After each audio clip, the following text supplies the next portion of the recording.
করছে, কারণ স্কুলের ভেতরে একটা বড় দানব ঢুকে গেছে। খবর পেয়ে হাল্ক এক মুহূর্তও না ভেবে স্কুলের মধ্যে ঢুকে পড়ে। সে আগে লড়াই না করে এক এক করে সব ছাত্রছাত্রীকে বাইরে বের করে আনে। সবাই নিরাপদে বেরিয়ে এলে হাল্ক দানবকে খুঁজতে শুরু করে। কিছুক্ষণ খোঁজার পর সে দানবের সামনে গিয়ে দাঁড়ায় এবং বলে, কিরে, বাচ্চাদের উপর আক্রমণ করছিস?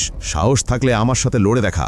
এরপর দানবের সাথে হাল্কের যুদ্ধ শুরু হয়, কিন্তু লড়াই করতে গিয়ে হাল্ক বুঝতে পারে সে দানবের সঙ্গে পেরে উঠছে না। শেষ পর্যন্ত দানব হাল্ককে মেরে মাটিতে ফেলে দেয়। তারপর দানব শহরের দিকে রওনা দেয়, কারণ সে পুরো শহর ধ্বংস করতে চায়। অন্যদিকে আহত অবস্থায় হাল্ক কোনো মতে নিজের বেসে ফিরে আসে।